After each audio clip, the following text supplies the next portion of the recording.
lo dijo en la primera hora. Muy bien, seguimos 7:40. Vamos a abordar ahora la situación de la señora vicepresidenta de la República, Verónica Abad, que, digamos, se benefició a inicios de esta semana de una decisión judicial que le concedió la acción de protección, es decir, echó abajo la insólita, cuestionable, improcedente, así lo dije yo, lo dijimos en este espacio, suspensión temporal de 150 días por parte del Ministerio de Trabajo, vía sumario administrativo. Yo soy de los que piensan que la jueza falló en derecho y era lo que correspondía, y lo venía diciendo desde hace tiempo. Ahora, dentro de las medidas de reparación, la jueza dispone el pedido de disculpas públicas y lo hacen, pero lo hacen de una manera, póngame de nuevo el comunicado, no sea malito, rapidito, el comunicado del Ministerio de Trabajo, el último que lo leímos.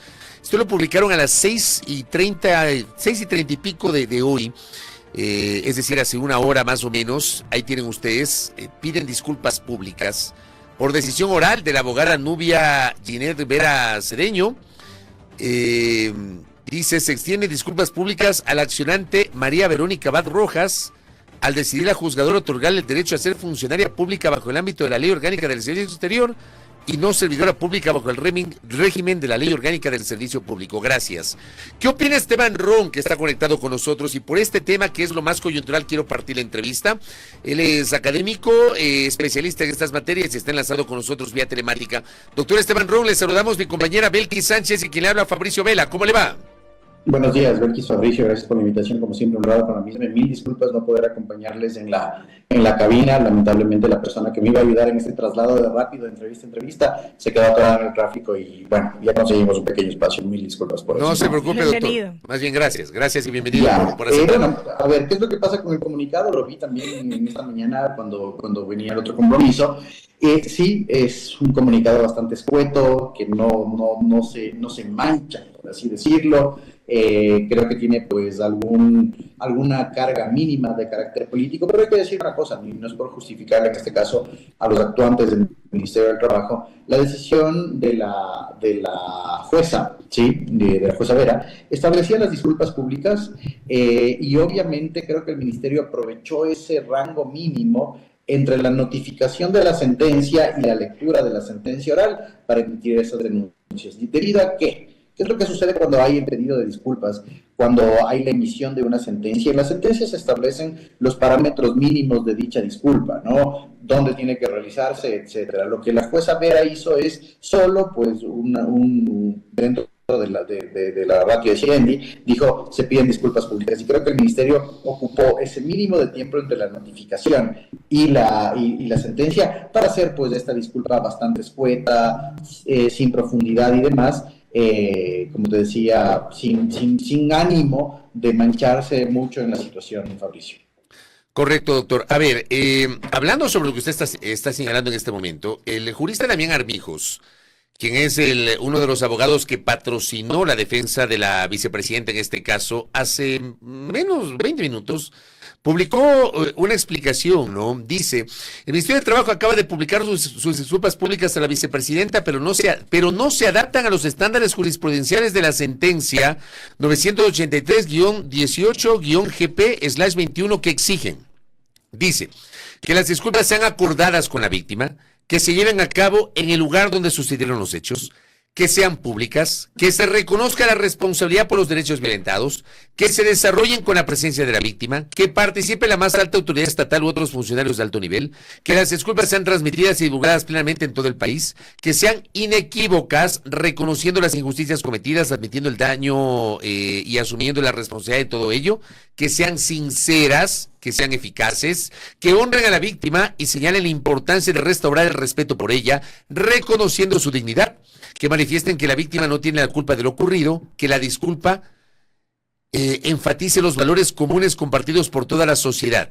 Esto ha publicado Damián Armijos. Allá dice que se indique a la víctima qué se hará para reparar el daño causado y qué se está haciendo para protegerla de mayores daños, y que las disculpas miren también hacia el futuro y no solo al pasado. Todo esto explica el abogado, pero está claro que nada de esto uno podría colegir, se deriva de esta publicación del Ministerio de Trabajo en redes sociales, doctor.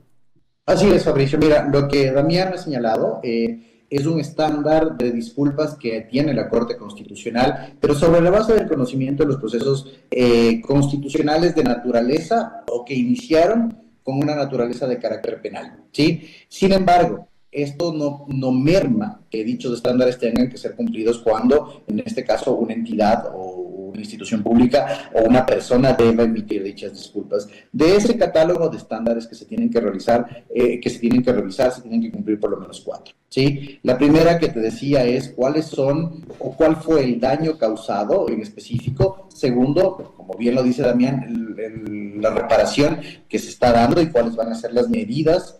Tercero, que tiene que ser a través de una difusión nacional. En este caso le corresponde a través de la página web del Ministerio del Trabajo y lo hemos visto en redes sociales. Y como último, lo que dice igual esta sentencia, ¿no? Prospectiva. El Ministerio del Trabajo se encargará del respeto futuro de los estándares constitucionales y los derechos, etcétera. Sí, efectivamente la disculpa no está cumpliendo estos. No sería nada raro, y digamos que en este caso hay un mecanismo de revisión de la ejecución de las sentencias, ¿no? No les voy a decir una acción por incumplimiento, de incumplimiento no corresponde a esta acción constitucional, pero en el proceso de ejecución de las sentencias constitucionales, digamos que las partes procesales, en este caso la defensa técnica de Verónica Abad, tranquilamente podría solicitar que se realice otro proceso de disculpas debido a que ésta no cumple dichos estándares, esperando siempre la notificación de la sentencia, ¿sí? El ministerio jugó en este caso a ese gap de tiempo de no notificación. No creo que le vaya a salir muy bien la maniobra porque tranquilamente la jueza, obviamente si no es suspendida por el Consejo de la Judicatura, puede asimilar una revisión de esa ejecución y solicitar e inclusive determinar un texto específico de la disculpa. Doctor, buenos días. La sentencia es susceptible de apelación. Así es, la sentencia emitida por la jueza constitucional Vera, de hecho ya fue apelada, fue apelada. Sí, en los procesos constitucionales de acciones de protección se puede apelar en la misma audiencia. De hecho eso es lo recomendable, y una vez que se notifique la sentencia, cuando ya se tiene efectivamente las partes de la ratio decidendi y el obiter dictas, puede ser considerada dentro de los argumentos específicos para hacer la apelación. La apelación en este caso se tiene que concretar después de la notificación de la sentencia, en este caso al Ministerio y a Verónica Abad, con los argumentos respectivos y principalmente atendiendo tres puntos, ¿sí? Especificar dónde y cómo la sentencia en este caso, dónde en los puntos de derecho esta sentencia de la doctora Vera específicamente tiene errores en derecho. Segunda cosa, si es que existiesen, en este caso, elementos diferentes y valorativos a considerar que no fueron considerados por la jueza. Y finalmente, si es que podría haber, en este caso, errores de derecho, es decir, de mala aplicación del derecho por parte de la jueza Vera. Bastante complicado que una apelación cumpla esos estándares. Recordemos que las apelaciones son bien difíciles de obtenerlas en las cortes provinciales y además, Belkis, no dan los tiempos, ¿sí? La apelación tiene que ser calificada, se tiene que conformar un tribunal en la Corte Provincial de Pichincha. Este tribunal tiene que, si es que así lo considera, señalar una audiencia o resolver sin audiencia. Veremos si las partes piden una audiencia y en general, Belkis, yo creo que es un proceso que se demorará no menos de 30 días. Además que pueden haber incidencias intermedias,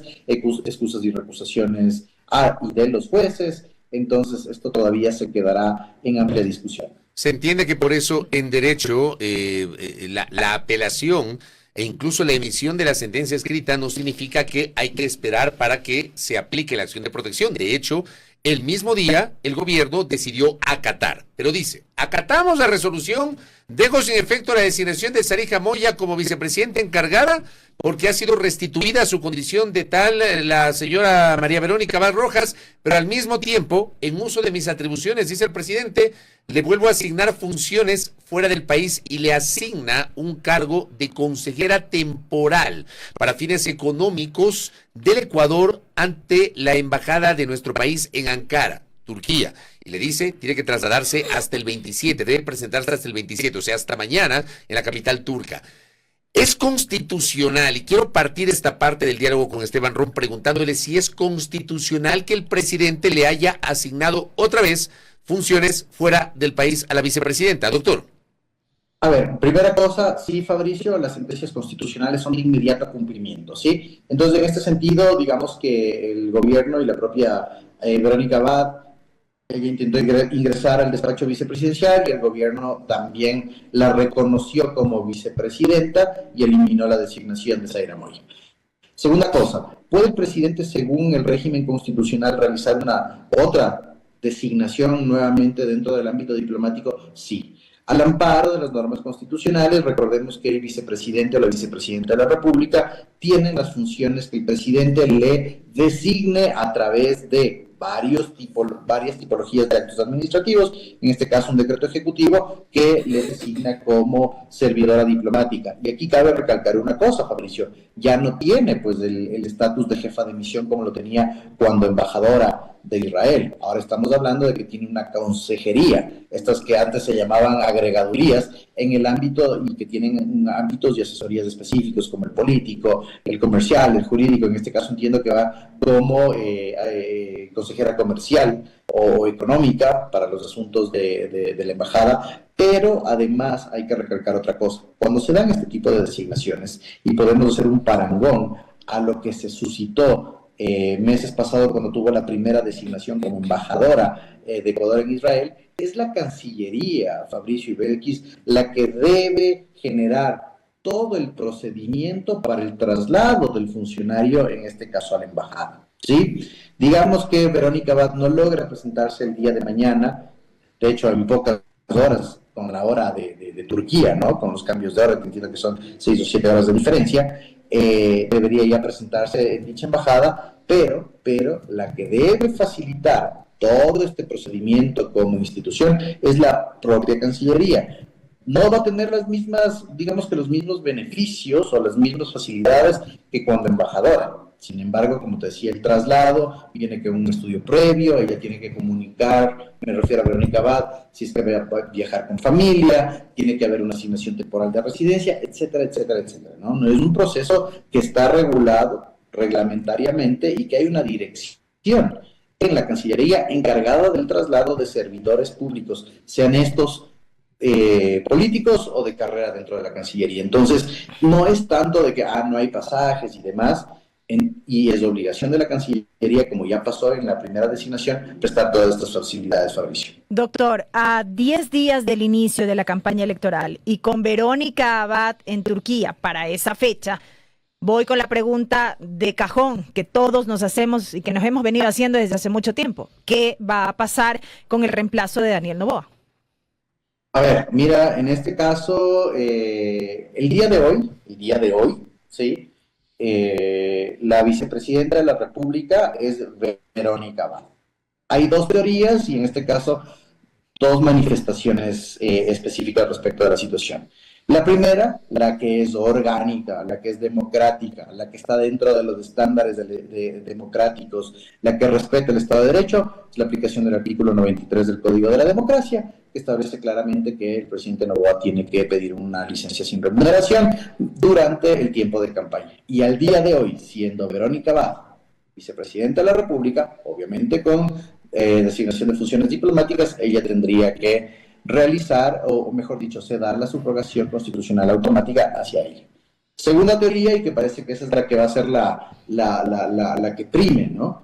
Que es la teoría del gobierno, la que comparten algunos colegas, pero no la comparto, que es que no es necesaria la licencia sin remuneración porque no se trata de una reelección sobre la base de la sentencia interpretativa del artículo 148 de la Constitución, el que habla de la muerte cruzada, y que tiene pues es una sentencia interpretativa de la Corte Constitucional del año 2010. No comparto esta teoría, Belkis, principalmente porque el objeto de la sentencia interpretativa, ¿sí? E inclusive en este caso del pedido en su momento que ha resultado ser el juez del Tribunal Contencioso Electoral, es el cómo se contabilizan los periodos electorales, ¿sí? Cuando se dé el escenario de la muerte cruzada. Y así la Corte Constitucional ha establecido 3 reglas dentro de la misma. Y son 3 reglas sencillas. En el caso de suscitarse la muerte cruzada y que el presidente que llama a la muerte cruzada se candidatice y tenga el voto favorable, este presidente terminará su periodo gubernamental. Listo. Segundo, ¿qué pasa si es que se da la muerte cruzada, el presidente se candidatiza y pierde, la persona que gane las elecciones viene a terminar el periodo electoral, del primer presidente, y en el caso de optar por una reelección, esta no se computa. Y Belkis y Fabricio, quiero ser muy enfático, la Corte Constitucional dice, computa, ¿sí? No se computa como un primer periodo de gobierno. Entonces, el objeto de esa sentencia es el cómputo de el número de elecciones en el caso de la muerte cruzada, y no decir si se trata de una reelección o no de una reelección. O sea, están desde su punto de vista forzando la interpretación, interpretando la interpretación. Claro, exacto, extendiendo una cosa que es verdad, que técnicamente Daniel Noboa, si es que llega a ganar la próxima elección, el 24 de mayo se posicionaría para un primer periodo. O sea, porque él está en este momento completando el periodo del presidente Lasso. Pero tiene que someterse a una licencia. O sea, creo que están haciendo extensiva, tratando de estirar la norma para decir, bueno, el presidente no es una reelección jurídicamente, por ende no tiene que hacer campaña. Por ende, perdón, no tiene que pedir licencia. Uh-huh. Así es, justamente, tú lo dices de una interpretación extensiva, yo lo hablo como, o la hemos calificado con algunos colegas como la interpretación de la interpretación. ¿Sí? Es que es claro, mira que cuando tú tomas la sentencia, es una sentencia escueta, difícil de leer, incorporada dentro del bloque de constitucionalidad, parte de ese artículo 148 de la Constitución, pero la Corte también fue clara en su momento y utiliza la palabra cómputo, ¿sí? No se computa, es el número de elecciones de lo que se está hablando. Entonces yo quiero decir que es una interpretación de la interpretación, se está forzando esto, ¿sí? Pero mira que todavía tenemos una indeterminación clara en ese sentido, ¿no? Mira las declaraciones del ministro de Gobierno que ha dicho, bueno, el presidente ya tomará la decisión, a pesar de que defiende el tema de la sentencia con una interpretación a su favorabilidad.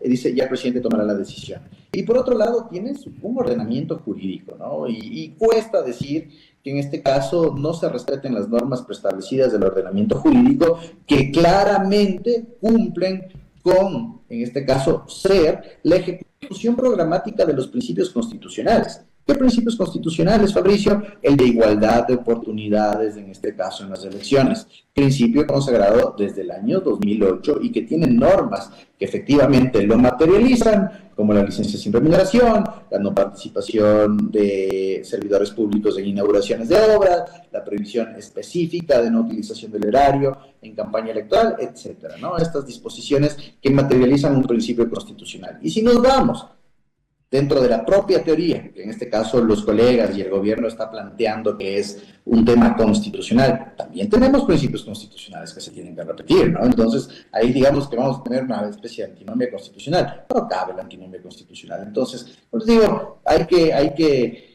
creo que tomar las cosas con mayor mesura, en ese sentido, establecer que el conflicto Verónica Abad-Daniel Noboa es de carácter personal y se ha movilizado a toda la administración pública para tratar de que Verónica Abad no reciba en este caso la subrogación una vez que el presidente salga a campaña, y que las maniobras en este sentido no les han resultado. Mira que si ya hablamos de maniobrabilidad política con la apelación que se puede dar, Fabricio, a esta sentencia constitucional, los tiempos, como te decía, 30, tal vez 60 días, ya estaremos en campaña electoral, ¿sí? Segunda cosa, tienes las dos causas en el Tribunal Contencioso Electoral en contra de Verónica Abad que podría suspender sus derechos de participación política por infracciones electorales por violencia política de género, la que fue presentada por la ex asesora gubernamental, la señora Jacome, y la ministra Sommerfeld, ¿sí? Pero igual, estas infracciones electorales en el Tribunal Contencioso Electoral, la audiencia es el día de mañana, pero no es que tienes una sentencia inmediata, y además estamos hablando de una primera instancia, ¿sí? Que de seguro va a ser recurrida por la defensa técnica de Verónica Abad, y a diferencia de, en este caso, la acción de protección, cuando tú apelas en el Tribunal Contencioso Electoral a segunda instancia una infracción electoral, esta sí suspende los efectos, ¿sí? Por más que le quiten o le suspendan los derechos de participación política a Verónica Abad, si es que ella apela de estas sentencias, no causarán ejecutoria y ella tendrá los derechos todavía de participación política, ¿sí? Y una apelación en el Tribunal Contencioso Electoral, desde que es admitida, se tiene 10 días para solventarla por parte ya del tribunal. más la eliminación de las incidencias de excusas de recusación, estamos hablando de 30 días más. Entonces, en ese sentido también, el tema del Tribunal Contencioso Electoral no va a coincidir con el inicio de campaña como para tener un estatus de suspensión de los derechos de participación política de Verónica Abad, generando en este sentido una única alternativa para el gobierno, es decir, acato o no, más bien dicho, una única vía, ¿no? ¿Acato el artículo 93 o me voy por esta teoría de que no es aplicable el artículo 93? ¿Qué va a pasar ahí, Fabricio? Y perdón que me adelante y el monólogo, que yo creo que se viene un vendaval de infracciones electorales o de denuncias por infracción electoral en contra del presidente Noboa, que el Tribunal Contencioso Electoral no está en la capacidad operativa de solventar tan pronto y cuando son denunciadas, porque además tienes un plazo de 30 días para solventar y llevar a cabo los procesos de juzgación. Y hasta eso ya habrá acabado el periodo de campaña. Acaba, Belkis, genial lo que tú dices, acaba el periodo de campaña si es que estás juzgando infracciones electorales, acaba el periodo de campaña si es que Verónica Abad tiene suspendidos los derechos de participación política y es apelada la sentencia en el Tribunal Contencioso Electoral, acaba el periodo de campaña cuando se solvente la apelación de la acción de protección, en este caso, que fue presentada en contra del Ministerio de Trabajo. Doctor, y brevemente, de mi lado para cerrar, para evitarnos todo esto, ¿no sería oportuno que una instancia se pronuncie expresamente sobre el camino que se tiene que seguir, más allá de que no estaría determinado como tal en la ley? Porque si no, al final del día termina siendo discrecional el hecho de que el candidato presidente, en este caso, tome la decisión o no de solicitar licencia. Es que, Belkis, no es discrecional cumplir la ley, es obligatorio cumplir la ley. ¿Sí? Entonces, te quedas ante una posible arbitrariedad por incumplimiento de una ley. No tienes una instancia institucional, digamos, a nivel de la administración pública, que te diga qué es lo que se tiene que hacer. Los únicos intérpretes de la Constitución es la Corte Constitucional. Pero, si nos vamos a los principios básicos constitucionales, como le gusta la teoría del gobierno, artículos 423, 24 y 25 de la Constitución, obliga a todos los servidores públicos a cumplir la Constitución. En este caso, comprendería, y como servidores públicos estaríamos hablando inclusive al candidato, porque no deja de ser servidor público, pero también al Consejo Nacional Electoral, e inclusive al Tribunal Contencioso Electoral. En elecciones previas, el Tribunal Contencioso Electoral y el CNE se han dado la mano para emitir comunicados y demás. ¿Qué mejor que estas instancias electorales llamen a un cumplimiento normativo? Pero tampoco que sea una circunstancia de que hace 2 meses la presidenta de la función dice que sí se tiene que pedir la licencia sin remuneración, hace 2 semanas dice que no, y luego el vicepresidente de la institución tiene que corregir la situación. Entonces, estas indeterminaciones en las elocuciones electorales lamentablemente van causando estas indeterminancias. Y creo que en este punto, perdón el coloquialismo, Fabricio Belkis y quienes nos escuchan, nadie se quiere mojar. Doctor, y con esto cierro. La abogada, una de las abogadas de la vicepresidenta dice que le dieron plazo hasta mañana para que se presenten a cara. Dice, un momentito, la ley del Servicio Exterior me da un plazo de 30 días para movilizarme. ¿Puede ahí haber una contradicción? ¿Qué prevalece? ¿Cómo es esto, doctor? Con esto cierro. Así es. Y de hecho, Fabricio, le dieron plazo para presentarse en la embajada hasta el día de mañana. La ley del servicio público te dice que después de la designación tienes 30 días para presentarte porque se tienen que realizar todas las coordinaciones por parte de la Cancillería. Y finalmente, recordemos que el abandono del cargo, si es que eso es lo que se está buscando declarar, ¿sí? Según la ley orgánica del servicio público, son 8 días, no son 3 días como se trató de hacer en el sumario administrativo invocando la LOCEA.